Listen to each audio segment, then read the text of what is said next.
Hello everyone, this is Mr. Khalil from KN Education YouTube channel. So today we will discuss about the nervous system part 3. Okay, we previously have discussed the nervous system part 1 and part 2. Okay, so if you have not seen that, okay, go and check it out in my playlist, and you have to check it out and you have to see it, and later on you have to come here for and better understanding. Okay, so we will discuss today's class about the nerve fiber. Okay, so this nerve fiber, what was the definition of the nerve fiber, what is the classification of the nerve fiber, what does mean by myelination, and what is the other important points as I said in the previous video. Okay, so we will start from the nerve fiber. Okay, what was the definition, what is this nerve fiber means? Here the nerve fiber means, as I said, the axons which are covered with the endoneurium. So not only that, which carries the impulses from the dendrites to the axons, right? So carries the impulses, where it is carrying, the nerve fiber is carrying. So the actual nerve fiber, what is the function of the nerve fiber? So the nerve fiber, it will take the electrochemical signals from the receptor, okay, from the receptor and to the cortex, cerebral cortex it will take. Okay, this one we will call it as nerve fiber. If you want to say the definition of the nerve fiber means, this nerve fiber is a thread like structure which are present in the nervous system, which will takes the information, or it will gives the information from the peripheral organs to the brain. So that one we will call it as nerve fiber. I hope you understood the definition. Okay, coming to the next objectives of this video, that is classification of the nerve fiber. See, the classification of the nerve fiber is categorized based on the structure, based on the distribution, based on the origin, based on the function, based on the secretions of the neurotransmitters, based on the diameter and conduction of the nerve impulses. Okay, one by one we will discuss everything in detail. Okay, firstly based on the structure. So based on the structure means, here the nerve fiber is enclosed the axons. So this axon, as I said, inside there is a presence of what? Axoplasma, which is covered by axolemma, and which is also covered by the neurolemma. Okay, neurolemma. So this neurolemma, inside the neurolemma there is a presence of what? There is a presence of Schwann cells, as I said, in the peripheral nervous system. Okay, so Schwann cells is present in the peripheral nervous system, whereas this oligodendrocytes are present in the central nervous system. Okay, in the peripheral nervous system, Schwann cells will take the responsibility to produce the myelin sheath. In the central nervous system, oligodendrocytes will take the responsibility to produce the myelin sheath. So in the Schwann cells, this produces what? Myelination. If it is produced the myelin sheath, that one will call it as myelinated nerve fiber. We are classifying based on the structure for what? For the nerve fiber. That means first one we will see the myelinated nerve fiber, second one will see the non-myelinated nerve fiber. See, the myelinated nerve fiber, in that has been myelinated, that means the covering of the axolemma in the neurolemma. Okay, this myelin sheath is covered. So the covering of the myelin sheath is why needed? So the more number of the myelin sheath if it is present, so more faster the conduction of the impulses. If it is the conduction of the impulses is reduced, means there is a problem in the myelin sheath, and there is a problem in what? There is a damage in the myelin sheath. So that one will makes the conduction very slow. Okay, coming to the actual part of anatomical part here, in the myelin sheath. So this myelin sheath is present in the central nervous system. Most commonly, most abundantly, that myelin sheath covered neurons you will get in the central nervous system, whereas in the peripheral nervous system you will get some of them are myelinated, and some of them are non-myelinated. Okay, so that one we will see in the peripheral nervous system very quite less you will get, that is myelinated. When come back to the next part, that is next here, the non-myelination. Non-myelination means, you can say it as there is no myelin sheath, there is no production of the myelin sheath around the axolemma or around the axon. So that one we will call it as non-myelinated neuron fiber. Okay, nerve fiber. Okay, nerve fibers. Okay, non-myelinated nerve fiber. Coming back to the next, that is based on the distribution. Depend upon the distribution, firstly we will categorize into somatic nerve fiber, and another one is we can call it as visceral nerve fiber. First one is somatic nerve fiber, second one is visceral nerve fiber. Visceral nerve fiber you can call it as autonomic nerve fiber too. Okay, so somatic nerve fiber means what? The name itself says that is somatic.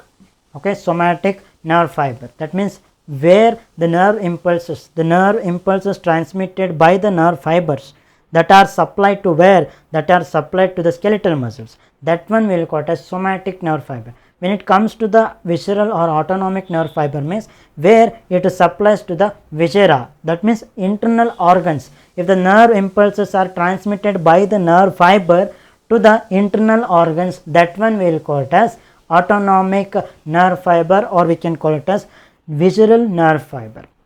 Coming to the based on the origin, cranial nerve fiber and spinal nerve fiber. Okay, so if the nerve fibers are coming out of the brain, so that one will call it as cranial nerve fibers. If the nerve fibers are coming out of the spinal cord, that one will call it as spinal nerve fiber. That's it, right? So based on the function, as you saw in the previous video, that is you saw there is a presence of sensory neuron, sensory nerve cell, motor nerve cell, ascending nerve cell or descending nerve cell, afferent nerve cell or efferent nerve cell.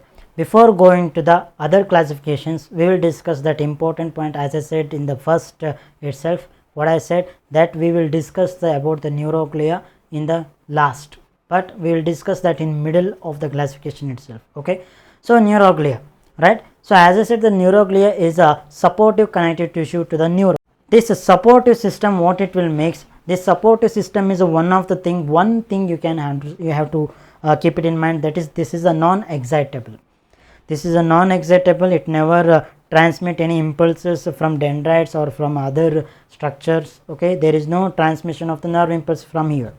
And this neuroglia is there are different type of neuroglias. Okay, if the neuroglia is present in the nervous system, that is in the central nervous system, that is different type of neuroglias are there. If it is present in the peripheral nervous system, that is also there is a different, as you all know, right? In the central nervous system, astrocytes, microglia, oligodendrocytes, lastly that is ependymal cells. Astrocytes, this is star shaped. Microglia, which is very short lengthened neuroglia. Okay, so third one is oligodendrocytes. As I said, it is one of the which helps to production for what? Production of the myelin sheath in the central nervous system. In the peripheral nervous system, Schwann cells will produces what? Schwann cells will produces the myelin sheath. When it comes to the ependymal cells, this ependymal cells is the lining of the ventricles in the brain, where the CSF is present, right? So the CSF in that lateral ventricles, third ventricle, fourth ventricle, we will discuss all these things in the next upcoming classes. We will discuss those things also, right? So coming back to the this one, central nervous system, we have categories. Next, in the peripheral nervous system, Schwann cells, and another one is satellite cells. Schwann cells, satellite cells, neuroglia. We are talking about the neuroglia. Okay, neuroglia that are present in the central nervous system, astrocytes, microglia, oligodendrocytes, ependymal cells. In the peripheral nervous system, there is a presence of Schwann cells, satellite cells. Understood? Okay. Oligodendrocytes is the production of the myelin sheath in the central nervous system, whereas the Schwann cells is the production helps to production of myelin sheath in peripheral nervous system. Okay, you understood this one? Okay. So in the brain tumor, so everyone heard that there is a brain tumor, but brain tumor means the tumor, or when it comes to the cancer, so you all know there is a uncontrollable cell division, right? So uncontrollable cell division, here there is no presence of any nerve cell will divide, there is no centrosome, there is no division, there is no repair. But how it is get a division? In the nerve cell there is no division, right? So but in the neuroglia there is a division, right? So in the neuroglia there is a division. That means if any brain tumor, if it occurs, means that is whether it is astrocytomas, whether it is oligodendrocytomas, so which cytomas it is, right? So if it is astrocytomas, which is the most common brain tumor of all brain tumors you will get. Okay, so next, the most frequently getting the brain tumor, which one? That is oligodendrocytomas. Understood? Okay, satellite cells in the peripheral nervous system, in the satellite cells are the supportive connective tissue to the which one? To the peripheral nerves. Understood? Okay, coming back to the classification of the nerve fiber, we have discussed the structure, distribution, origin, function. So let me discuss about the classification regarding based on secretions of the neurotransmitters. As I said, there are many neurotransmitters. In that the basic neurotransmitters is norepinephrine, acetylcholine, dopamine, serotonin. So these are what the basic neurotransmitters. In that, if the neuron is producing, if the nerve fiber is, if it is producing any neurotransmitter like acetylcholine, that nerve fiber will called as cholinergic nerve fiber. If the nerve fiber is producing the dopamine neurotransmitter, that one will called as dopaminergic nerve fiber. Okay, so based on the secretion of the neurotransmitters, we have categorized into cholinergic nerve fiber, dopaminergic nerve fiber, and GABAergic nerve fiber, glutaminergic nerve fiber. Like this, many nerve fibers are there. I hope you understood this classification of based on the secretion of neurotransmitters. Coming to the classification based on diameter and conductions of the nerve impulses. So as I said, the nerve fiber in the axon, there is no change in the diameter, right? So when it comes to the dendrites, there is a change in diameter as long as it is going away from the as long as when it goes away, structural aspect I am saying, when it goes away from the neuron cell body. If it is going away from the neuron cell body structurally, that will reduces its size, but the functionally nerve impulses transmitted through the dendrites, nerve cell body, and to the axons. Say the group of cells, nerve cells will forms the gray matter. Group of the axons will gives the color, that is white matter. In the white matter also there is a little bit of gray, little bit of cell bodies are there, but is negligible. Understood? If we could not say there is no presence of any cell body in the white matter. There is a presence of cell body, but it is negligible. Okay, so that negligible cell bodies are not in terms of visibility. Okay, in terms of visibility, you can, that is negligible. That means it will shows not the nasal granules what it shows, but it will shows the axons what has the maximum number. If it is there, means the maximum number of axons shows its colors, that is white or yellowish color. Okay, little bit yellowish color you can say. Understood? Okay, coming to the classification based on the diameter and conduction of nerve impulses, as we said, based on the Elanger and Glaser. Okay, so they have given some strategy how to make it as this nerve fiber classification. They have some different style of classification. They have made type A, type B, type C, like that they have made.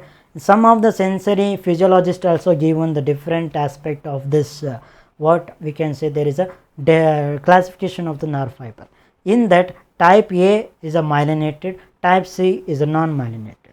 Okay, so this much is enough. You understood all the classification. We will come to the myelination now. See, in the myelination, as I said, Schwann cells will produce the myelin sheath, and oligodendrocytes will produce what? Oligodendrocytes will produce the myelin sheath in central nervous system. Myelin sheath, right? So myelination, the process of production of the myelin sheath from the oligodendrocytes or from the Schwann cells based on their placement, that will produce. Okay, so that one will called as myelination, right? So in the myelination, what happens here, that has been starts to produce, this myelination process started from the intrauterine life itself, right? From 4th to 5th month of intrauterine life itself, there is a production of the myelin sheath from these respective neuroglias, right? So here this one will act as an insulator. This one will act as an insulator. Totally the Schwann cells is not present in the central nervous system, and the oligodendrocytes is not present in the peripheral nerve system. I hope you understood this class. Okay, we will meet and we will discuss the further information. Further information will be given by me and other teachers also. Okay, we will discuss those things in the next part of the video. Hopefully you have reading well, and you have to read well. This is my aim, and you have to be read. Okay, you have to read correctly and make it notes and take it, and you have to use it, so that for your welfare. Okay, thank you for watching this video.